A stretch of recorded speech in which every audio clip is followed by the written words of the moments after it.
coming out to the farm. It is great to be back on the farm, to be quite honest with you, for this Hoosier. And it's great to be here with some incredible people. Will you join me in thanking Congressman David Rouser? He is an incredible conservative voice and has been an ally for this administration every day. And also, I'm honored to be here. The next Superintendent of Public Instruction for North Carolina, Catherine Truitt, is with us.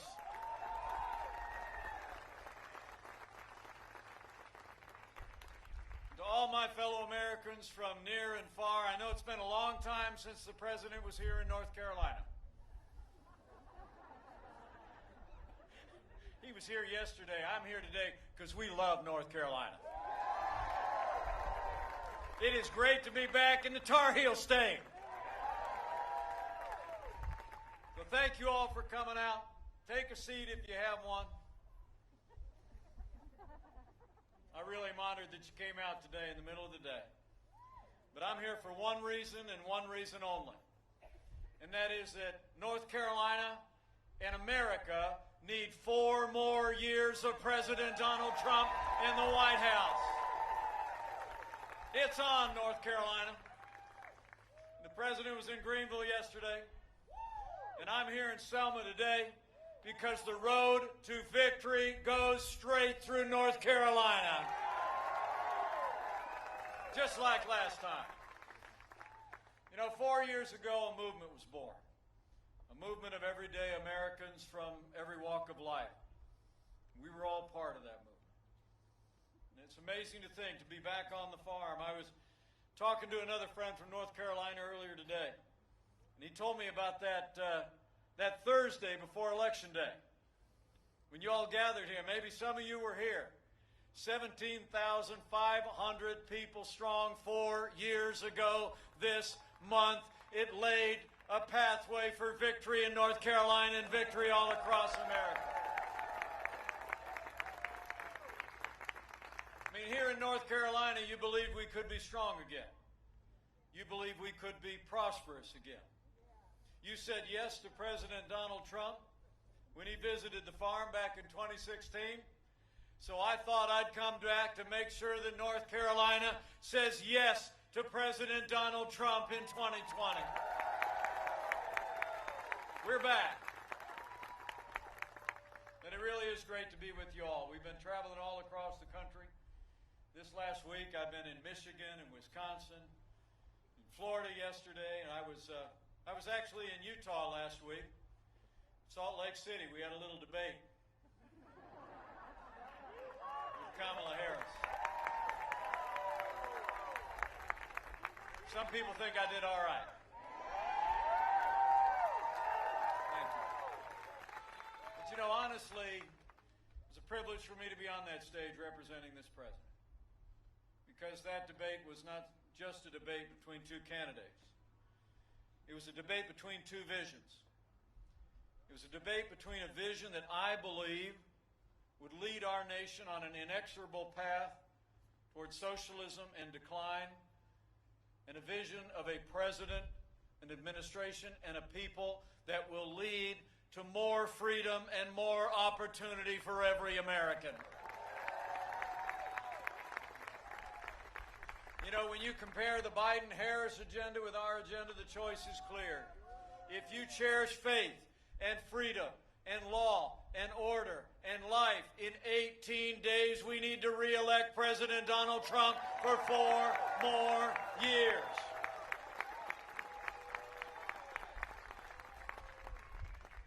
You know, it's amazing to think about all the progress that we made.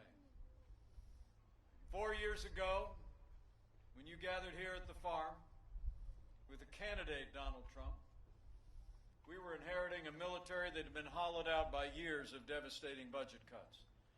Our economy was struggling to break out of the slowest recovery since the Great Depression. Terrorism was on the rise around the world.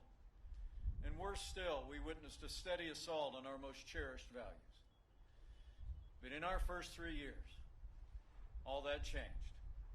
We provided for the common defense. We cut taxes. We rolled back regulation, unleashed American energy, supported law enforcement, life and liberty, and the Constitution of the United States of America.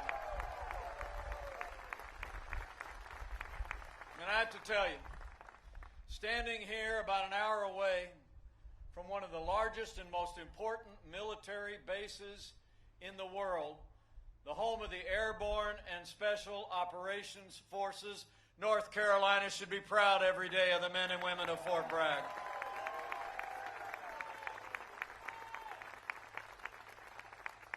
I visited those amazing soldiers not long ago, and I have to tell you, on their behalf, and as the proud father of a United States Marine and the father-in-law of a United States Navy pilot, I am proud to report to you that under President Donald Trump's leadership, in less than 4 years, we've rebuilt our military.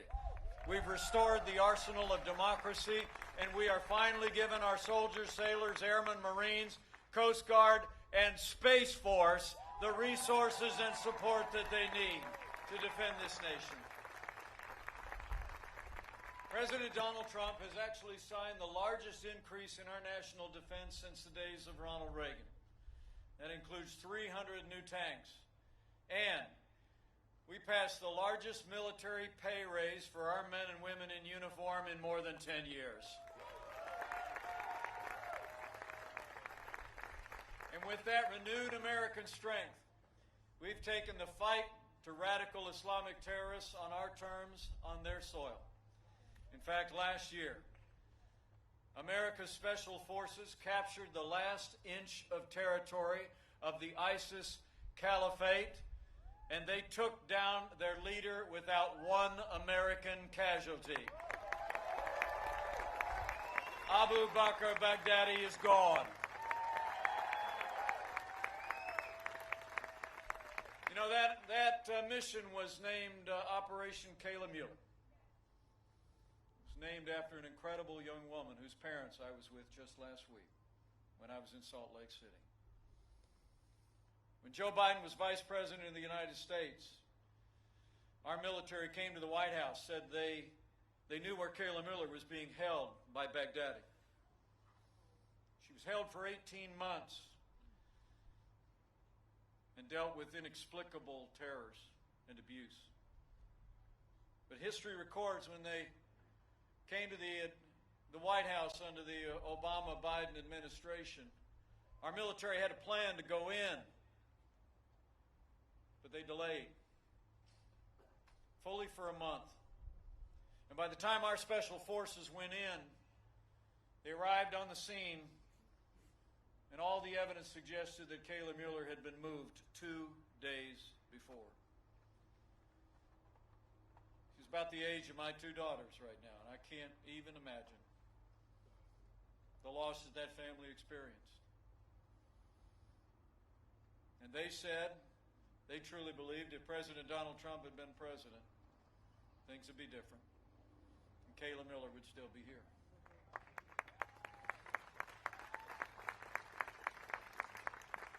And I can tell you, I was in the Situation Room, watching in real time aerial video coming in as Operation Kayla Mueller descended on Abu Bakr Baghdadi and took him down. Justice served.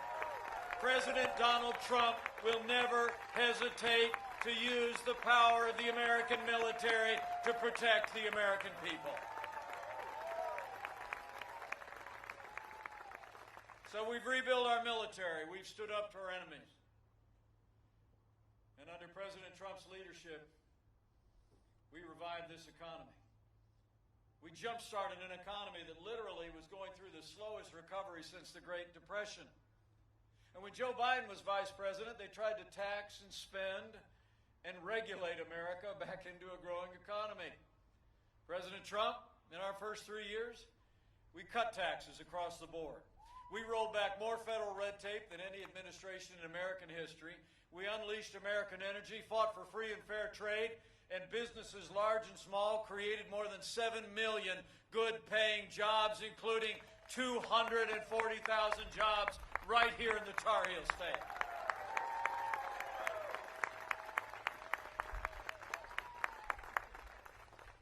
tell you, as a son of the heartland myself, I grew up with a cornfield in my backyard. I couldn't be more proud standing in this beautiful North Carolina farmland to serve alongside a president who has always fought for family, farmers, and ranchers every single day. You know, when we cut taxes, the president made it possible for what's called immediate expensing of equipment. Anybody who knows anything about farming knows that the input costs are the biggest challenge. So it was a tremendous boon to farmers with the cost of equipment, of a combine and a really good tractor. Kind of reminds me of the story of a farmer that went in to see his lawyer. He said he had a problem with a neighbor. And the lawyer said, "Do you have a good case?" He said, "No, I got a John Deere, but I don't know what that's got to do with anything." Let's hear it for our family farmers. They are the wellspring of strength in North Carolina and America. And President Trump has been fighting for farmers. He really has. We repealed in this administration what the Obama-Biden administration passed. It was called the Waters of the USA rule. It infringed on the private property rights of American farmers, and we reformed that rule and took a stand for private property. And thanks to the president's leadership, when we passed that tax cut bill, we repealed the inheritance tax for nearly every family farmer in America. Death is no longer a taxable event. That's how you keep the family farm in the family in North Carolina.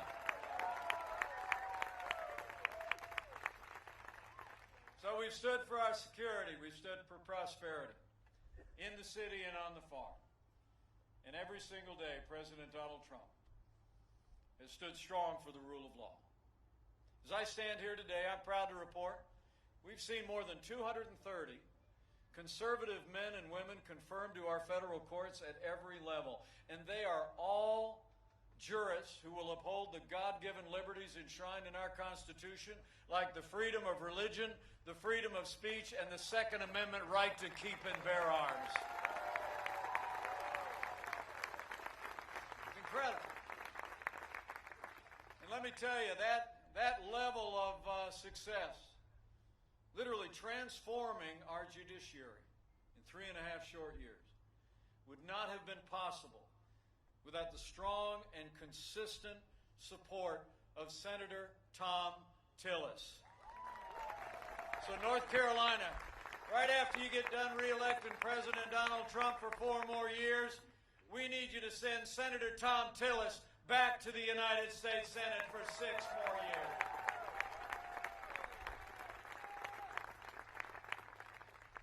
You know, last month, we rightly paused as a nation to honor the life and service of the late Justice Ruth Bader Ginsburg.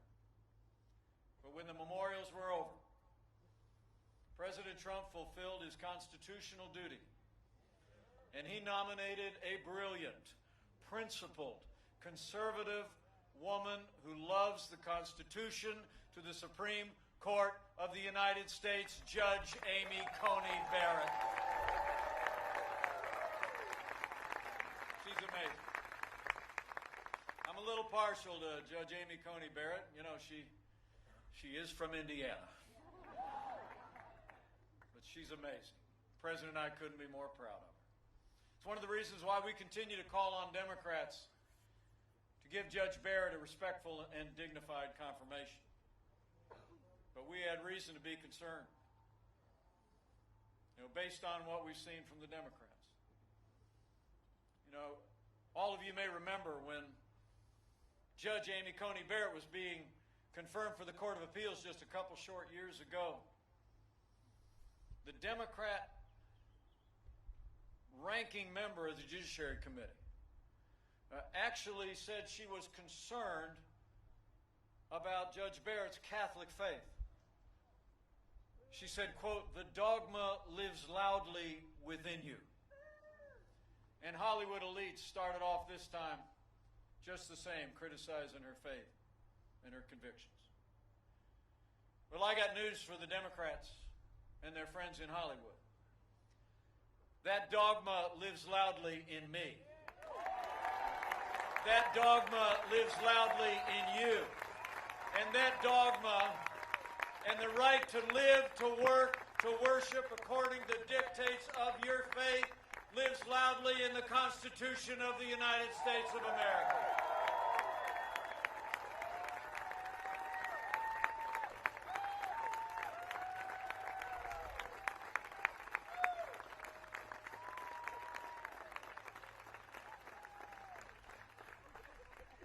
The Senate has a job to do, and after they discharge their duty to advise and consent, I'll make you a prediction. Judge Amy Coney Barrett will soon be Justice Amy Coney Barrett. We're going to fill that seat.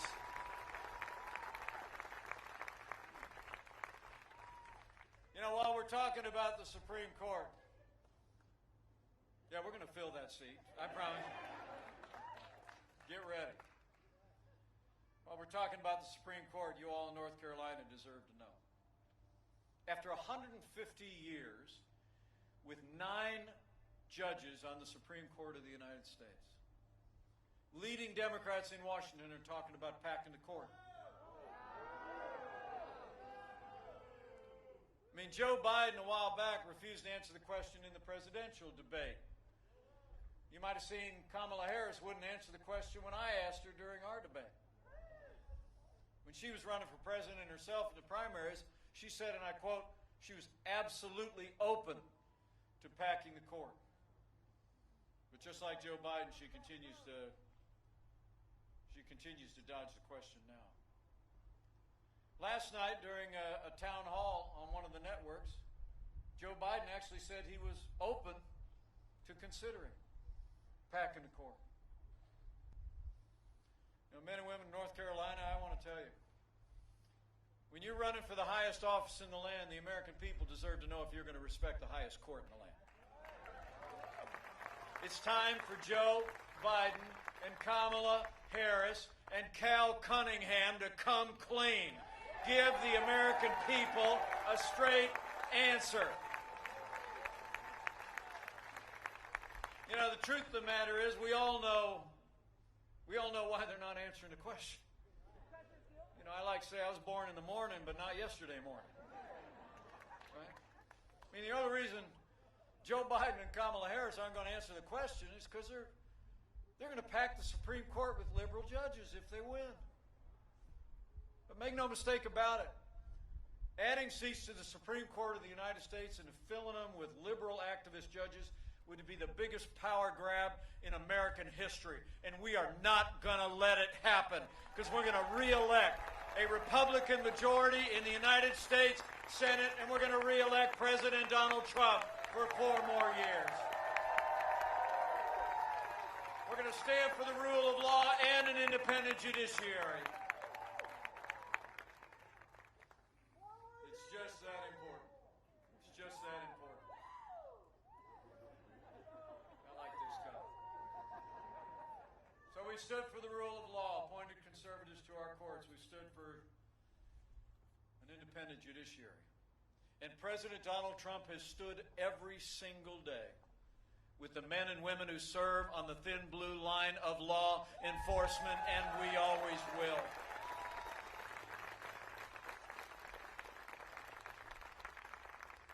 You know, the president and I know what you all know.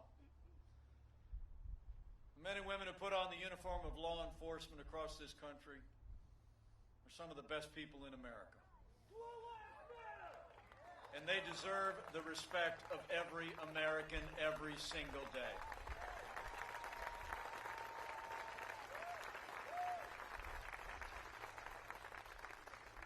You know, my uncle was a police officer for 25 years in Chicago, Illinois. When I was growing up in that small town in southern Indiana, we used to drive up to Chicago on the holidays.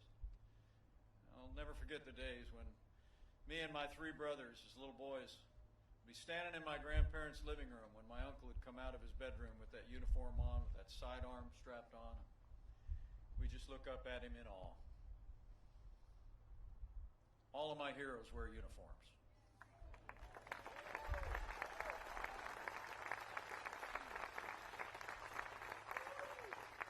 Now, the President and I will always support the right of every American to peaceful protest. It's enshrined in our Constitution. But rioting and looting is not peaceful protest. Burning businesses is not free speech. I was in Minneapolis not long ago. I traveled there with a wonderful African-American business owner named Flora Westbrook. Flora told me about the salon she'd established 35 years ago on a street in Minneapolis. It's a pillar of the community. And how just 2 days after the killing of George Floyd, she watched as violent protesters came closer and closer and closer until the night they burned her salon to the ground. She and I stood there along what remained of her salon. And I looked her in the eye and I told her, we're going to make our streets safe again for every American of every race and creed and color, and we're going to rebuild bigger and better than ever before. You know, for months, all Joe Biden talked about was peaceful protesters. Remember, all summer long, that's all we heard. As people around this country literally watched businesses like Flora's burn to the ground. The truth is, Joe Biden would double down on the very policies that are leading to violence in our major cities. I think you all know, when you withdraw support for those who protect and serve, you only embolden those who would do harm to our families and our communities. Now, Joe Biden justifies all of it by saying that America is, in his words, systemically racist. And he says that police have a, quote, implicit bias against minorities. When he was asked if he'd support cutting funding for law enforcement, Joe Biden said, quote, yes, absolutely. Well, I'll make you a promise. Under President Donald Trump, we're going to back the blue. We're not going to defund the police, not now, not ever. We are going to have law and order in every city, in every state, for every American of every race and creed and color. So help us God.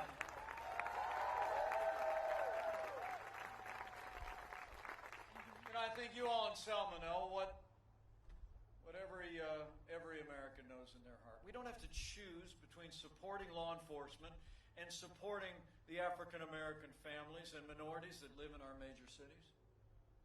The truth is, our administration has been supporting law enforcement, some 4,000 new police officers on the streets. We launched Operation Legend as we saw violence rise in our major cities. But I also couldn't be more proud to be vice president to a president that saw the lowest unemployment ever recorded for African Americans. We saw the record investment in historically black colleges and universities, so well represented here in North Carolina.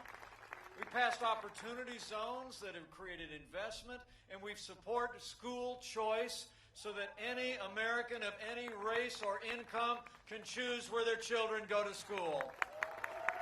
We've supported law enforcement, supported our African-American communities, and we're going to do both for the next 4 years.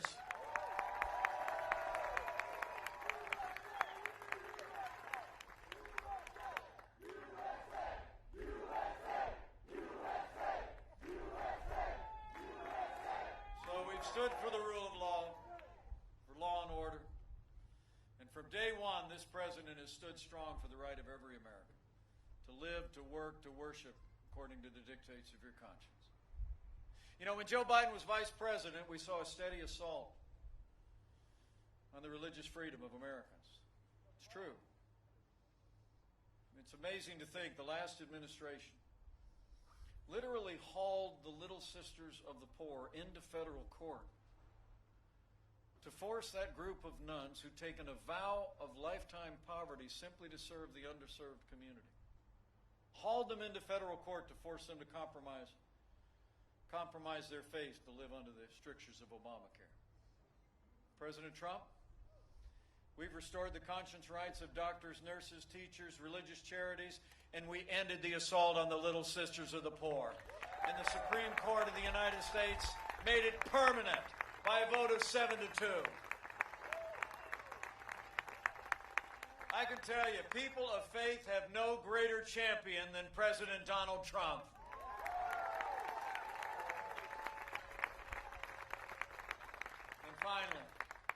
And finally, where Joe Biden and Kamala Harris support taxpayer funding of abortion all the way up to the moment of birth, they're calling for historic increases in the largest abortion provider in America and want to fund and promote abortion around the world. I couldn't be more proud to serve alongside a president who stands without apology for the sanctity of human life. President Donald Trump is the most pro-life president in American history.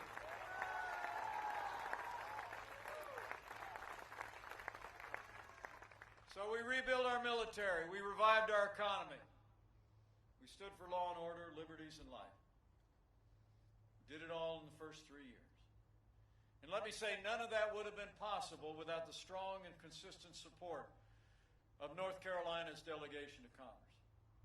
That's why when you re-elect President Donald Trump, we need North Carolina to send Congressman David Rouzer, Congressman Richard Hudson, and Madison Cawthorn, and all the Republicans in the House back to a new Republican majority and retire Nancy Pelosi once and for all.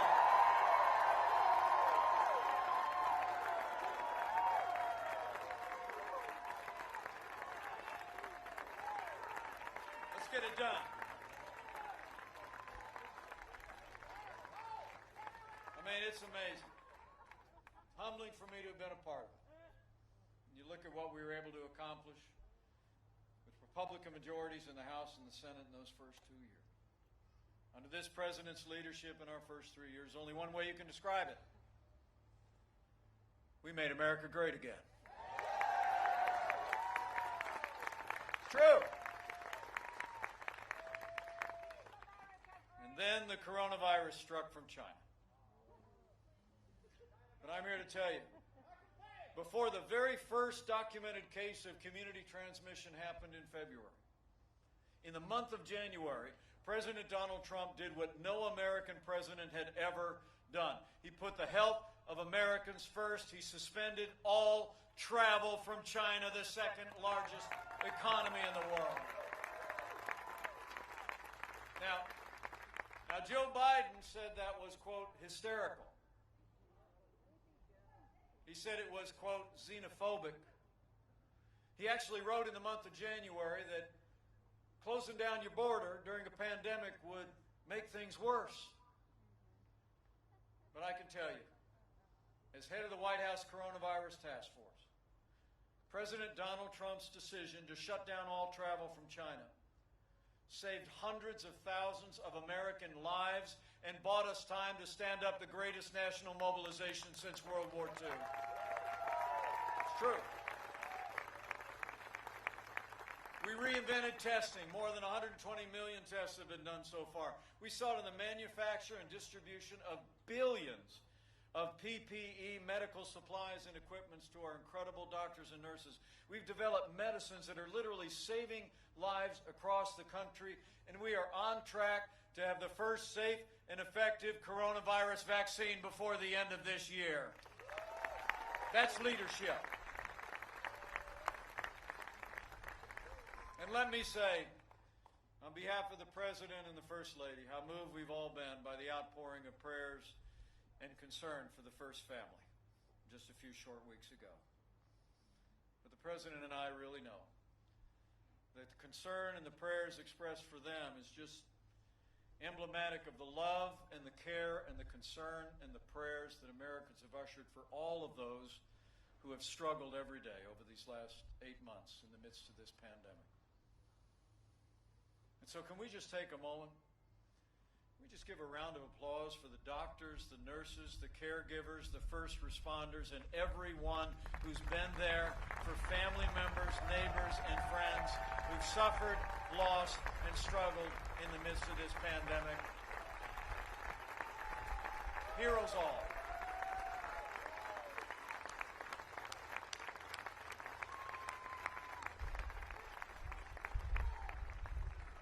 I promise you we're going to keep leaning into this every day. The White House Task Force met again today before I left to come to North Carolina. We're making sure that our doctors and nurses and hospitals have all the resources that they need. We're going to keep protecting the vulnerable. We're going to keep saving lives. We'll soon have a vaccine and literally millions of doses available under Operation Warp Speed. In fact, today the President announced a plan with CVS and Walgreens to deliver and administer vaccines to our seniors in nursing homes for free all across America as soon as it's available. So we're making progress. And where Joe Biden is talking about shutting down the economy, under President Donald Trump, we're opening up America again. After losing 22 million jobs at the height of this pandemic, in just the last 5 months, we've seen 11.5 million Americans already go back to work, including 266,000 people right here in the Tar Heel State. We're opening up America, and we are opening up America's schools.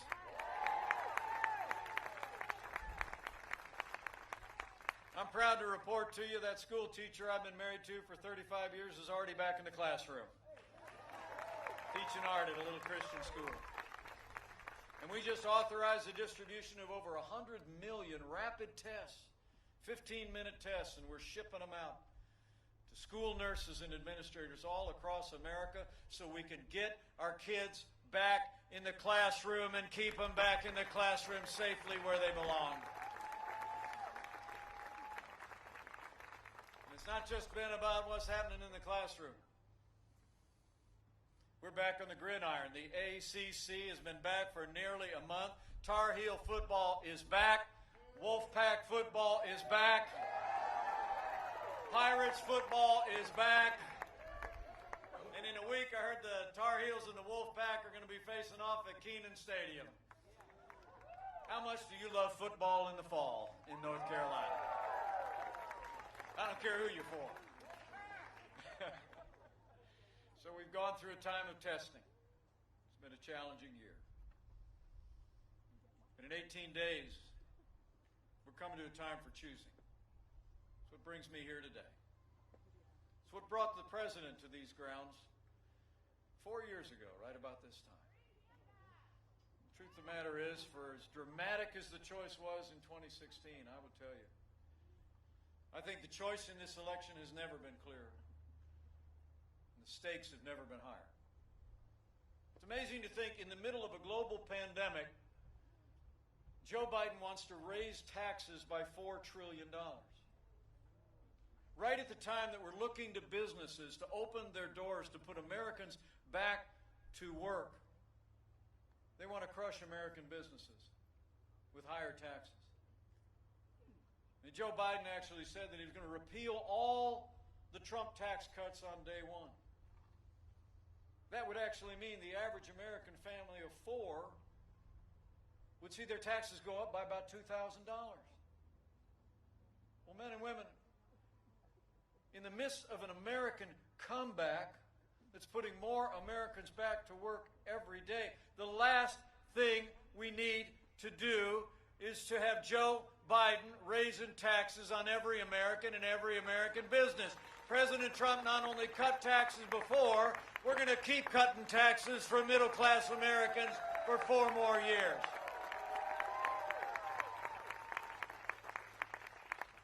And Joe, it's not just about taxes. Joe Biden wants to bury our economy under an avalanche of red tape.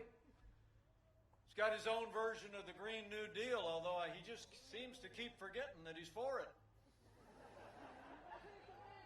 See that debate that town hall? Like at George from ABC says to him, well, you said it's the Green New Deal is an important framework. And he was like, yeah, I know it says that, right? But I got to tell you, I had to remind him that he's for the Green New Deal, right? And USA Today even said his version of the Green New Deal, isn't that too different from AOC's version of the Green New Deal? He wants to put us back in the Paris Climate Accord. President Donald Trump has actually advanced policies where we have the cleanest air and land ever recorded, literally the cleanest water in the world, and we're still a net exporter of energy for the first time in 70 years. We can do it all. We can protect our environment and be energy independent. That's the leadership of President Donald Trump.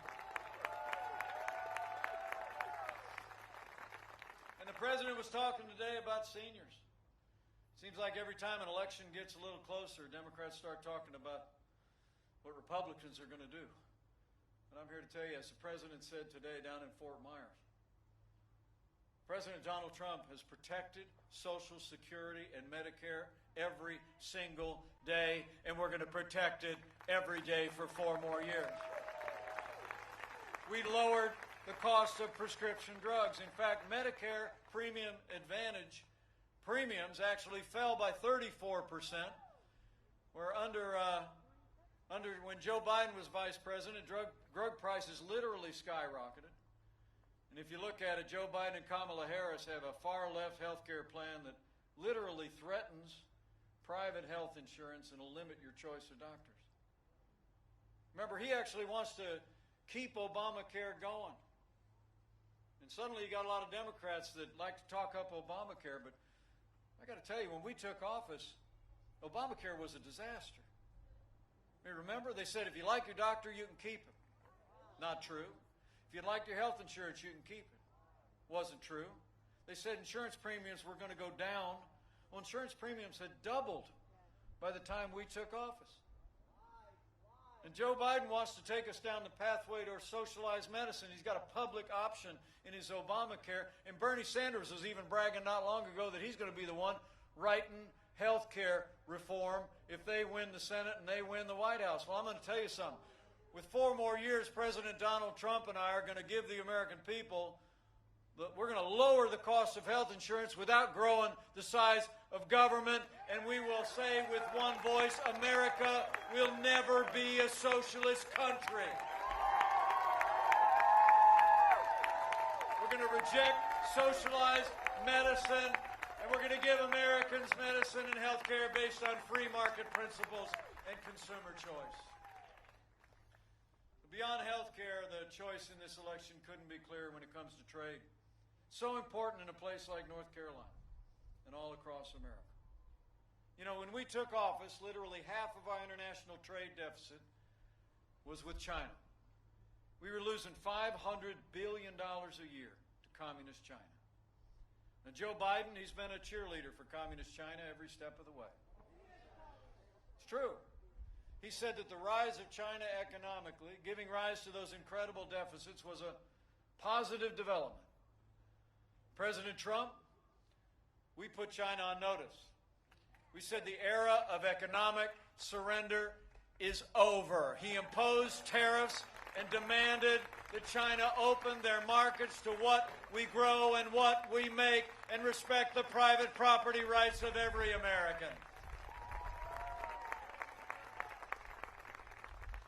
And when it comes to our neighbors to the north and the south, I don't know about you here in North Carolina, but over in the Hoosier State, in the 25 years since NAFTA, we literally saw entire communities shuttered as factories closed and jobs moved south of the border.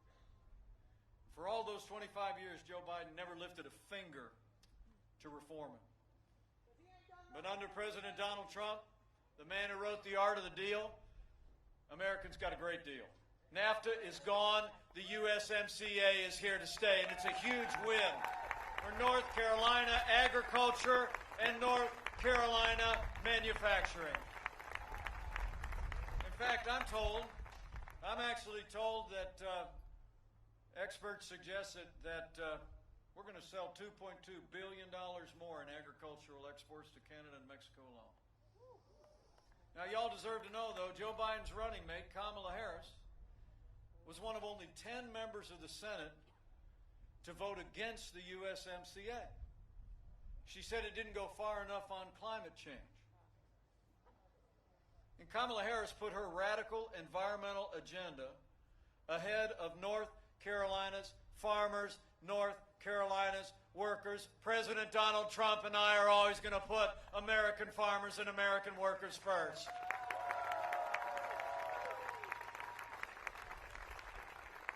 So when you look at the choice,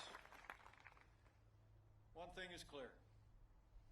Joe Biden would be nothing more than a Trojan horse for the radical left. Now, Joe Biden says that democracy is on the ballot. And I think our economic recovery is on the ballot. I think law and order are on the ballot. But I also think there are things much more foundational to our country that are on the ballot as well. You know, in this election, I think it's not going to be just whether America ends up more Republican or more Democrat, more conservative or more liberal, more red or more blue. I think the choice in this election is whether America remains America.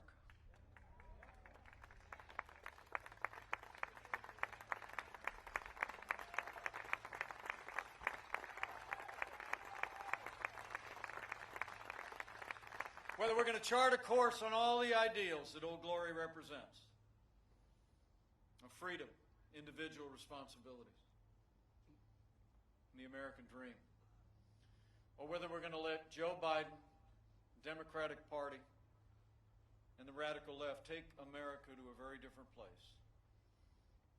Less freedom, less opportunity, and a future of American decline. So let me say, for our freedom, for all the ideals that have always made America great, we need to decide right here and right now that Joe Biden will never be President of the United States of America. We're going to re-elect President Donald Trump for 4 more years.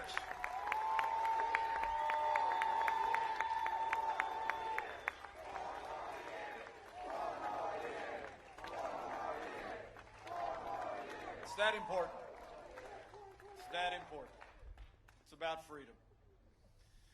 You know, it really is great to see you all come out today, and I'm really grateful for it. I'm going to be on the road every day between now and when the polls close, but being here at the farm with all of you is a real privilege. And let me also say it's the greatest privilege of my life to serve as your vice president, and I want to thank you for the honor. I really do.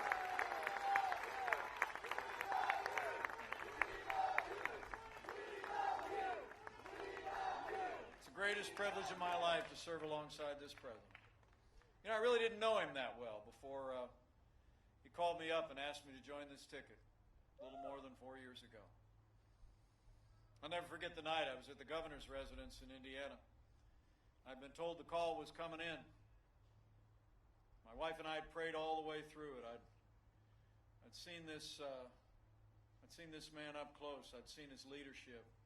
I knew he had the right vision to bring this country back. I knew we'd say yes in a heartbeat. It was about 11 o'clock and the phone rang.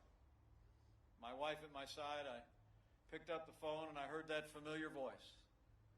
And he said, "Mike, it's going to be great."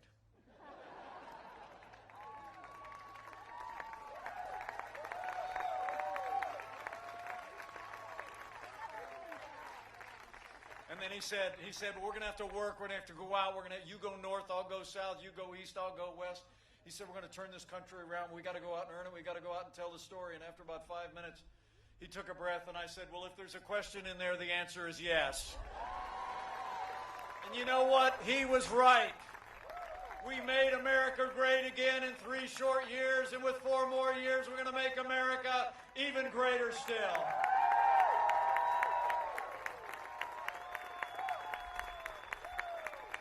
It's going to take all of us. It's going to take all of us to do it. You know, the president and I, some people think we're kind of different. But I can tell you we've gotten to be very close friends. I've seen him when the cameras are off.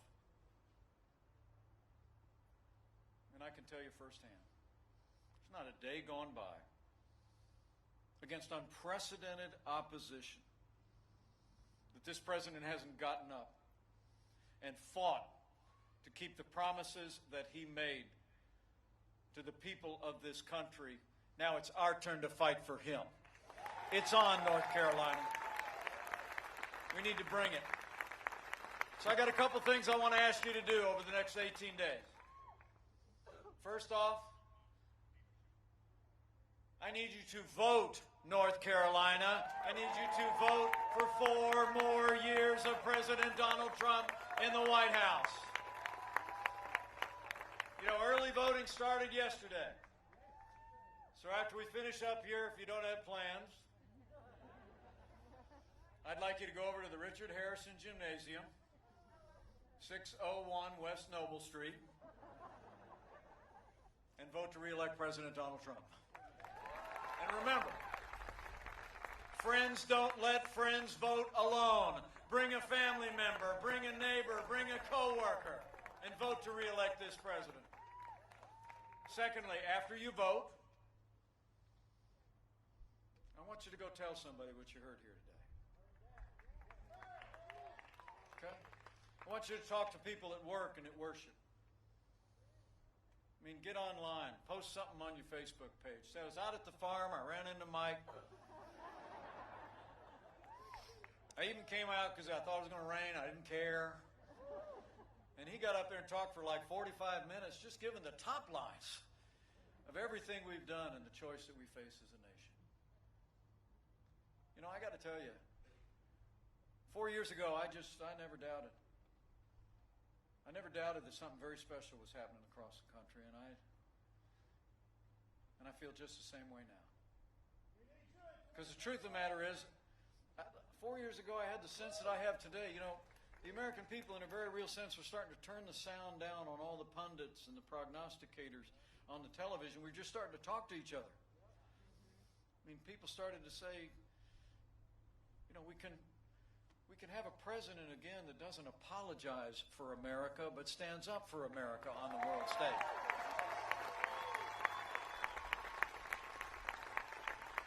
We can have an economy that works for everybody and opens the American dream to every American again. We can have a government that respects our values and our freedoms and our highest ideals. We were talking to each other. So that's what I need you to do. I need you to go out and leave here today. Have a real burden on your heart every day to talk to somebody. Because you're going to make the difference in 2020 just like you did in 2016. And finally, I'd encourage you to have faith.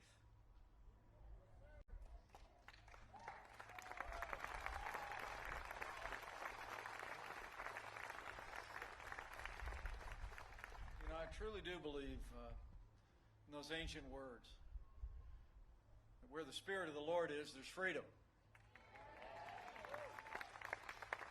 So that when we stand for freedom, when we stand with those who are fighting for freedom and defending freedom, we make His work on this earth our own. And that means freedom always wins. So have faith.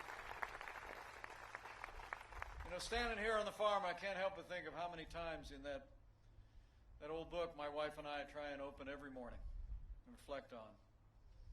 How many times the Nazarene told us to consider the farmer. Consider the farmer who patiently waits for the land to yield its valuable crop.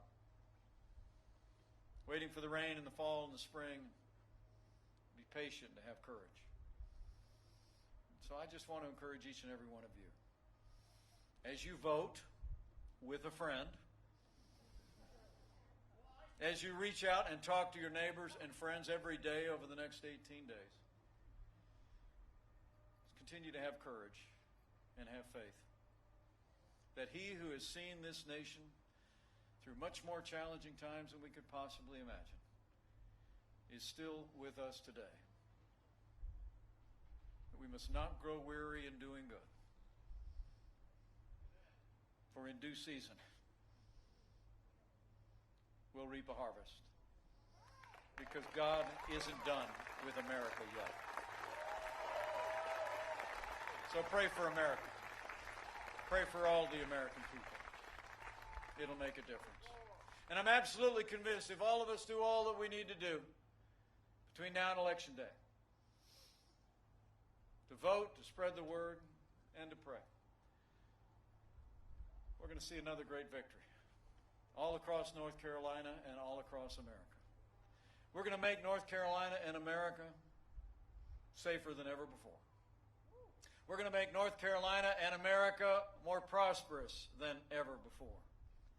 And with Congressman David Rouser, Richard Hudson, Madison Cawthorn, and all their colleagues in a new Republican majority in the House of Representatives, with Senator Tom Tillis in a renewed Republican majority in the United States Senate, with President Donald Trump in the White House for 4 more years, and with God's help, we will make America great again.